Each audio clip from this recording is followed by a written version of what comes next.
Reels वाली बहू। प्रज्ञा को रील्स बनाने का बड़ा ही क्रेज है और वो दिन भर रील्स बनाती रहती है। खाते पीते घूमते फिरते घर में कॉलेज में रील्स बनाने के कारण प्रज्ञा पूरे कॉलेज में हाईलाइटेड है। जहां उसकी रील्स सभी को पसंद आते हैं, वहीं मनीषा चिंता में डूबी रहती है। एक रोज जब खाते हुए प्रज्ञा रील्स बना रही होती है, तब मनीषा कहती है, 1 मिनट भी चैन नहीं है इस लड़की को। ये नहीं कि खाना तो आराम से खा ले, लेकिन नहीं, अरे थोड़ी देर रील्स नहीं बनाओगी तो आसमान नहीं टूट पड़ेगा। अरे मम्मी, इसी को तो कहते हैं डिटर्मिनेशन। तुम नहीं समझोगी ये सब। ए भगवान, इस लड़की को सद्बुद्धि दे। जब देखो तब टेढ़ा बाका मुंह बनाती रहती है। मनीषा की बात का प्रज्ञा पर जरा भी असर नहीं होता और वो खाते खाते रील्स बनाती रहती है। दिन बीतने लगते हैं और देखते देखते प्रज्ञा का कॉलेज भी खत्म हो जाता है। आए दिन कोई ना कोई मनीषा को प्रज्ञा की शादी करवाने का सुझाव दे जाता है।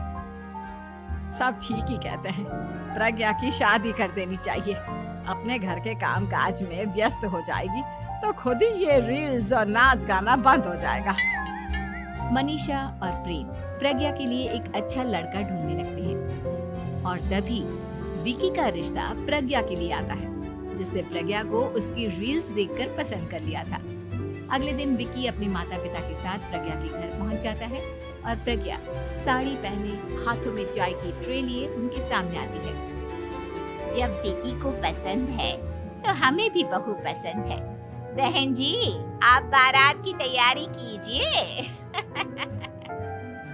एक बार लड़का लड़की अकेले में बात कर ले तो अच्छा रहेगा। हाँ हाँ, क्यों नहीं।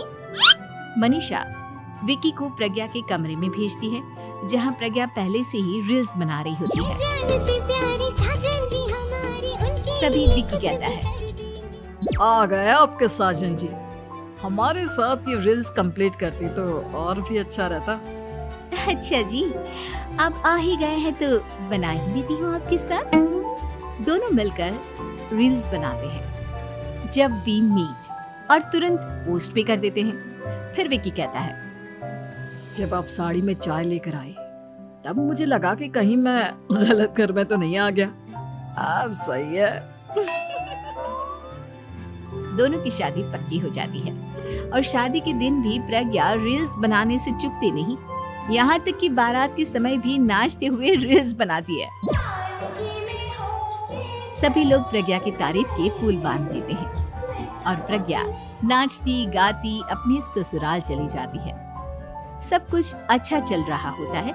प्रज्ञा यहाँ भी दिन भर हर चीज की रील्स बनाती रहती है। लेकिन कुछ दिनों के बाद जब सुनीता कहती है, बहू, ये रील्स के साथ साथ कुछ काम भी कर लिया करो। वैसे तुझे और क्या क्या बनाना आता है? मम्मी जी, वैसे तो सब कहते हैं कि मैं सब कुछ अच्छा बनाती हूँ, लेकिन मुझे लगता है कि मैं मैगी अच्छा बना लेती हूँ। हाँ, कॉफी भी अच्छा बना लेती हूँ और मुंह तो सबसे अच्छा बना लेती हूँ। हैं? अच्छा अच्छा। सुनीता अपना माथा पकड़ लेती है और कहती है, बहू, कुछ खाना बनाना भी सीख लेती। मम्मी जी, मैं लंबी प्लानिंग कर रही हूँ। जल्दी ही मैं इतनी फेमस हो जाऊंगी कि मुझे पैसे मिलने लगेंगे। हम दोनों सास बहू राज करेंगे, राज नौकर काम करेंगे और लोगों की तो लाइन लगेगी हमसे मिलने के लिए। तेरा दिमाग खराब हो गया है क्या बहू? हंसी मजाक तक ठीक है, लेकिन इस तरह घर नहीं चलते। जितना जल्दी हो इस घर के तौर तरीकों को सीख लो। प्रज्ञा मुंह घुमाकर चली जाती है और तुरंत उसी वक्त एक रील बनाती है। ये देख सुनीता का गुस्सा 7वें आसमान पर चला जाता है और विकी के घर आती ही सुनीता उसे सब कुछ बताती है। विकी भी अब प्रज्ञा की इन हरकतों से परेशान हो जाता है। तुम टेंशन मत लो मम्मा, मैं देख लूंगा। विकी कमरे में जाता है तो देखता है कि प्रज्ञा रील्स बना रही है। विकी बड़े ही प्यार से प्रज्ञा से कहता है, प्रज्ञा, इन सब के लिए मैं तुम्हें मना नहीं कर रहा हूँ, लेकिन फिर भी हर वक्त तो ये अच्छा नहीं लगता ना। समझने की कोशिश करो, मुझे भी तुम्हारा थोड़ा वक्त चाहिए। मैं जब ऑफिस से आता हूँ तो मुझे समय देने की जगह इसी में लगी रहती। तुम ज्यादा ही सोच रहे हो। तुम भी मेरे साथ रील्स बनाओ ना, तुम्हें भी बहुत अच्छा लगेगा।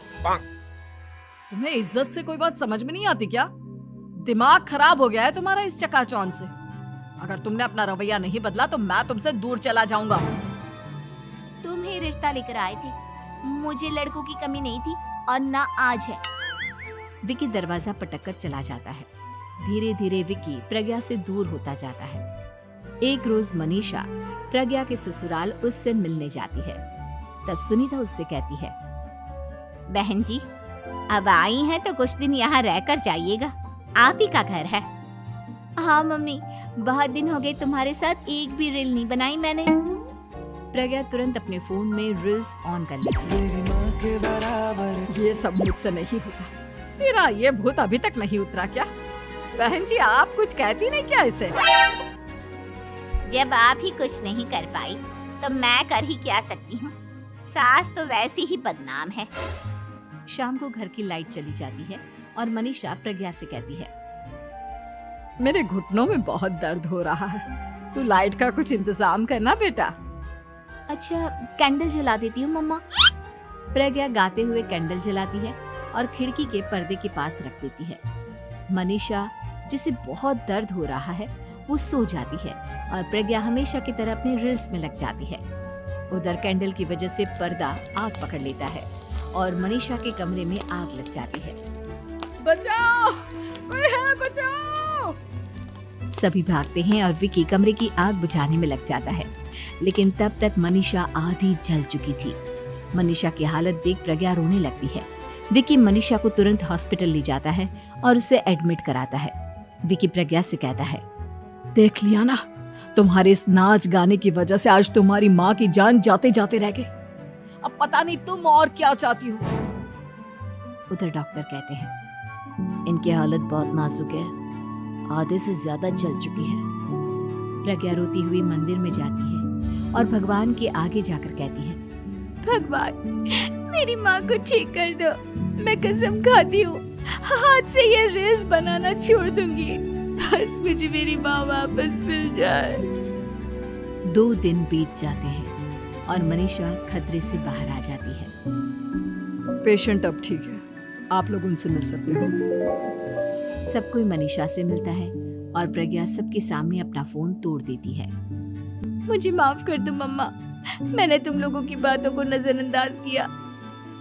बेटा, कोई भी चीज जरूरत से ज्यादा खराब है।